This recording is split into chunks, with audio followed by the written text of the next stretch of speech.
சித்தர்கள் பிரபஞ்சம் முழுவதும் நிறைந்துள்ள ஆற்றலை பிராணன், சத்தியம், சிவசக்தி என்று அழைத்தனர். இந்த ஆற்றல் காற்றிலும், ஒளியிலும், உடலிலும், மனத்திலும், அக்னியிலும் நிரம்பி உள்ளது. பிராணனே உயிர், உயிரே சிவம். சித்தர் வாக்கு: மனித உடலும் பிரபஞ்சமும் ஒன்றே. சித்தர்கள் கூறுவது: அண்டமே பிண்டம், பிண்டமே அண்டம். அதாவது பிரபஞ்சத்தில் இருக்கும் ஆற்றலே மனித உடலில் குண்டலினி சக்தியாக உள்ளது. பிரபஞ்ச ஆற்றலை உணரும் வழிகள். சித்தர்கள் பிரபஞ்ச ஆற்றலை அடையக்கூடிய முக்கிய உபாயங்கள்: மூச்சு, பிராணாயாமம். மூச்சின் மூலம் பிராணசக்தி உடலில் ஓடத் தொடங்கும். மனம் அடக்கம். சினம், ஆசை, பயம் நீங்கினால் ஆற்றல் தெளிவாகும்.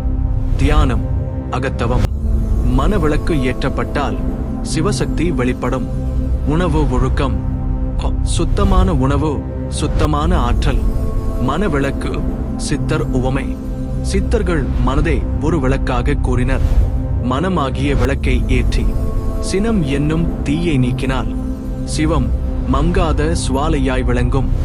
மனம் தெளிவாகும் போது பிரபஞ்ச ஆற்றல் தானாகவே வெளிப்படும்.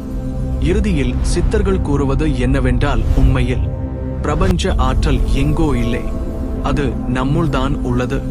உன்னை அறிந்தால் உலகம் அறியும்.